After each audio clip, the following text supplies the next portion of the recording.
Welcome to today's micro training on words that hurt, words that heal, how to talk about racism. I'm Sarah Olivieri. Many of you know me already, but for those of you who don't, I'm a #1 international best-selling author, former executive director, creator of the Impact Method, and I love helping nonprofits change the way they operate so they can make a bigger impact without getting burned out or feeling overwhelmed. One thing I don't often share, or maybe two things, and partly some of the things that have helped me pull together today's training is I have a master's degree in humanistic multicultural education where I did training in racism and equity and other issues at the graduate level. And I also have a child who is a mixed race child. So as a parent, I also have some firsthand experiences with navigating, bringing up a child who is faced with racial questions even before I get to them with him. But what I hope to share with you all today is that we are all touched by racism, regardless of who's in our family, just by the fact that we live in this world and especially living in the United States. So let's get started. What I'd like to do is just ask you live now, and if you're watching the recording, I have this beautiful picture for you. And I just want you to take a moment and just get in touch with your body. We're about to talk about some things that are uncomfortable for some people. And I just want you to feel yourself. Feel your shoulders. Close your eyes if you want, or you can look at these beautiful rolling landscapes. Release the tension. Feel your lower back, your toes. Just feel your body for a moment. Now, I'd like to tell you that I have been a racist. How did that make you feel right now? Did you scrunch up your shoulders? Did you crinkle your eyebrows and say, that doesn't seem right? What did you feel? If you're live now, put it in the chat for me. And if you're watching the recording, put it in the comment section. Did you have a reaction? Did your body twitch? You were surprised. Agreement. Yeah. That's how racism can feel in our bodies. We have a reaction because we live in a society, in a culture where racist is all around me.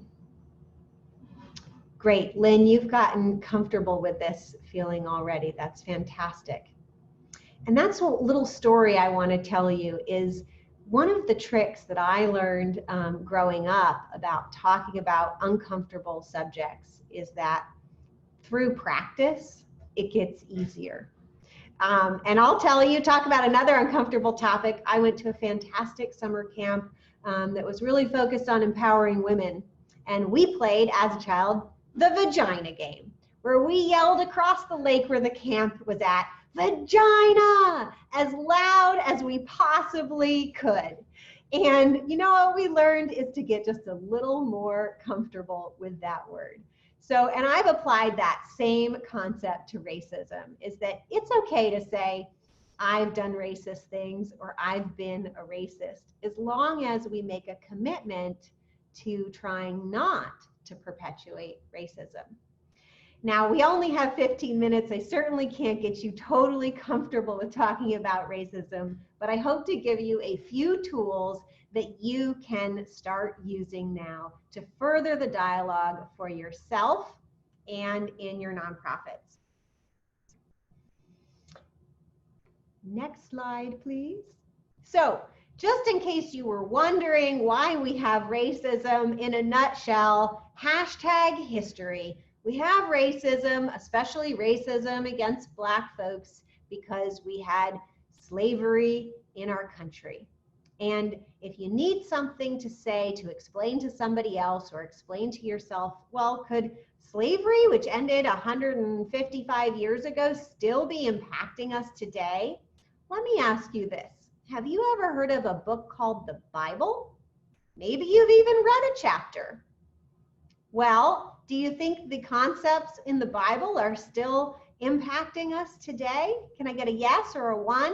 Yes, the Bible's still impacting us. It was written, yes, 3,000 years ago, and it is absolutely still with us. So something that was very prevalent in the world and was totally legal in this country before it was even a country for like 300, 400 years before it was abolished, only a measly 155 years ago, is absolutely still affecting us today. So I hope that I have given you now something that you can share with other people who ever ask that question, as I certainly have been. Do you really think that slavery and the system, economy, culture of that is still impacting us today? I'd say #history, yes, it is. So where do you start talking about racism? And I think the best place to start is with yourself. Get good at having the conversation internally. Here's how my internal conversation basically goes. I hold racial prejudices. They're ingrained in all of our children from a very young age. They're with us everywhere we go. They're built into our laws and systems, practices. But I can commit, and this is one of your words, I can commit to anti-racist decisions. I loved learning the word anti-racist, and I actually only learned it fairly recently. I did not learn it in graduate school. And the best way that I had before I had the word anti-racist was I'd say, I'm racist, but I try not to be. But now I've evolved, and I'm giving you my words, is I hold racial prejudices, but I'm committed to anti-racist decisions, making anti-racist choices whenever and however I can. And there's a little, give yourself a breath of fresh air, right? And I acknowledge that racism is pervasive. I know there's no neutral ground. By not taking action, I am perpetuating what was already there. And sometimes I do that. Sometimes I can't do something, or I won't, or it just feels overwhelming. I'm not perfect. And I allow the system to continue in that moment. But at the very least, I am conscious that that is what I am doing. And I try to make as many anti-racist choices as I can. This is true for white people, for brown people, for mixed people. We all hold racial prejudices. Now, the experience on the outside can be very different for people of different races, but at its core, this is true. So I wanted to give you some vocabulary. Anti-racist commitment. That's the dialogue I want you to have with yourself, and feel your body. When you're in a situation and you feel the surprise or the brow furrowing, or you have some sort of physical reaction in some sort of racialized situation, I want you to say, oh, there's my racial prejudices, but I'm not gonna let them cause me to take a racist action. I'm gonna choose to take an anti-racist action. Here's a lovely quote to reiterate that. The beauty of anti-racism is that you don't have to pretend to be free of racism to be an anti-racist. Anti-racism is the commitment to fight racism wherever you find it, including in yourself. I actually found this on Facebook this morning when I'd already written the other slides, and it really captured it so well. I wanted to add it in here. So I want to give you a framework. This book, which I recommend, I've got a list of the books I recommend at the slide. There's certainly not an exhaustive list. It's just some place to start if you need a place to start. This book is not specifically about racism, but I think it has this very effective framework that can help you have a dialogue with yourself. You can also use it to have dialogues with your team at your nonprofit, or with your board, or any group of people. The book's called How the Way We Talk Can Change the Way We Work. And basically, you're going to fill out one from column A, then another from column B, column C, column D. So you'll write, what are you committed to? And hopefully after today, if you weren't already, you will say, I'm committed to making anti-racist choices. And then you're going to answer, what am I doing or not doing that prevents my commitment from being, says full, it should say fully realized. And at that point, whatever is true for you, just be honest. This is your inner dialogue. You're safe. You can say anything to yourself you want, and you'll be okay. So I can tell you, what am I doing or not doing that prevents my commitment to anti-racism from being fully realized? Well, today, right now, I'm doing something that is overcoming that. But I'll have to tell you, one thing that I do that prevents me from fully realizing my commitment is sometimes my commitment runs into a competing commitment. Sometimes I have used my white privilege to overcome my commitment to advancing myself as a woman. Who here on this call has ever been in that predicament?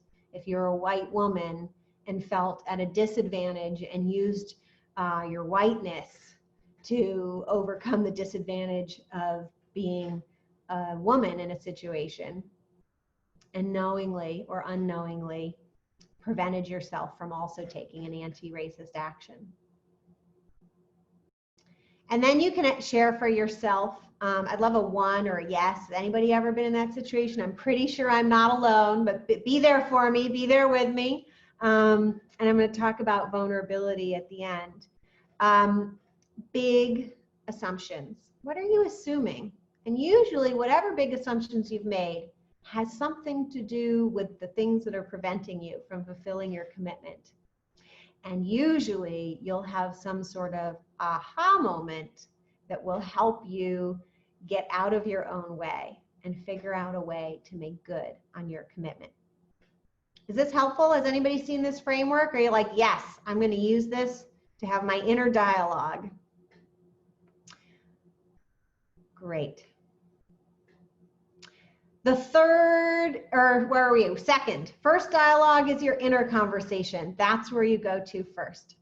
The next kind of conversation you can have, the next two are not in any particular order, have a policy dialogue at your nonprofit.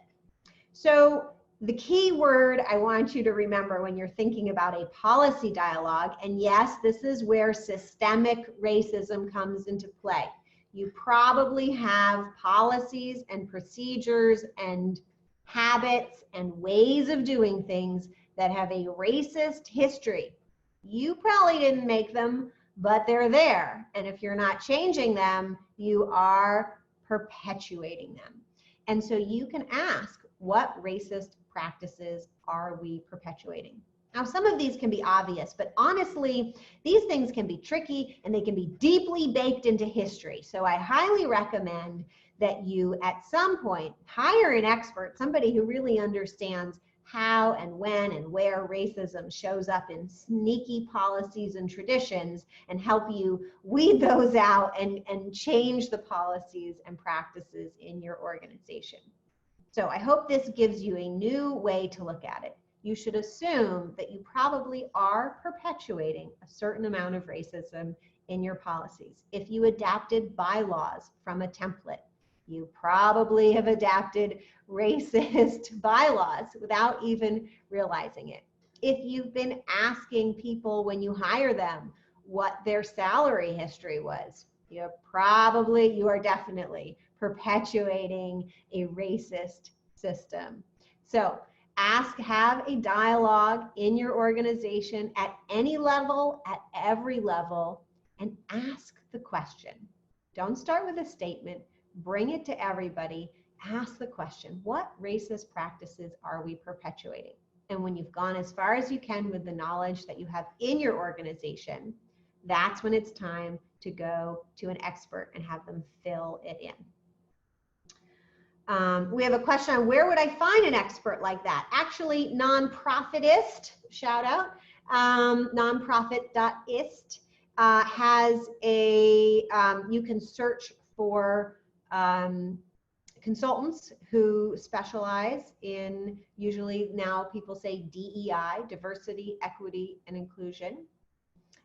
Side note, relevant note, I'm not the hugest fan of the phrase diversity, equity, inclusion. First of all, because it gets turned into an acronym that means nothing, and I want it to mean something. And I'll tell you what I feel as a person and what I believe as a marketer, based on my marketing knowledge, is it's way more powerful to stand against racism than it is to be for diversity, equity, inclusion. And I'm certainly not saying you shouldn't be for them. But if you want to really bring attention, I recommend using the word anti-racist. I'm going to talk about that a little more before we end. The third kind of conversation you should have is a community dialogue. This might be a dialogue with your staff, with your board, with your constituents, with your neighbor. This is the opportunity you might start a dialogue because you speak up if you heard a racist joke, or you witnessed something racist, or you're hearing about racist policies in the news. This is a great opportunity to have a dialogue. Now, two kind of guides for having a productive dialogue. And the word that I want you to learn here, which I didn't write on this screen in the end, is regard. It's really important when we go into a community dialogue that we have deep empathy and great regard for our fellow human beings and understand their experiences as best we can in context of their experiences. Keegan and Leahy, who wrote the book, How We Talk Can Change the Way We Work, they have some language I think is helpful. I've included here. Be direct, specific, and non-attributive, meaning you're not qualifying it. You're not saying, oh, that was so racist and that's so bad. Tell them specifically what it was. Make it clear that it upset you in some way. And then talk about what was the quality and the effect it had on you. But if you want to take that a level deeper, I highly recommend you look up nonviolent communication and use their formula, Marshall Rosenberg is the author, for both expressing yourself and listening to others. And if you are if you are white and you want to have this conversation with a Black person, I recommend you start with your listening ears and understanding them, because they've probably had a lot of bad experiences. One of the privileges of being white is it does get hard to see how really difficult and challenging. Notice I caught myself there. I'm a follower of nonviolent communication. I wanted to say bad, but better than bad is to say hurtful, disruptive, difficult, violent. You can do better than bad. So listen to people and understand the context that they may have had a really hard time having such conversations before, and they might have had really negative consequences. The basics of nonviolent communication, way more than we can go into right now, are first, you state an observation. Wow, I found the joke you just made really had a racist background to it. And I'm feeling, and you share a feeling if you're talking about me, or I could talk about you, ask how you're feeling. And I'm feeling kind of scared because I have a need to know that all people are being treated with dignity and regard and respect. And I'm going to ask that you please don't make that joke again. It's a request. I'm not forcing them. But often when you phrase it this way, someone will be glad to comply with your request. That's nonviolent communication in a nutshell, in a expressing my own feelings situation. So I want to answer this question because I've heard this one before recently. But how much time should my organization spend on racism if that is not our specific mission? Well, I have two answers for you. Who has this question? Have you had this question? Has your board been asking this, your leadership? How much time? Give me a yes, give me a one. Have you had this question? Yes, yes. I know you have because people have asked me this question.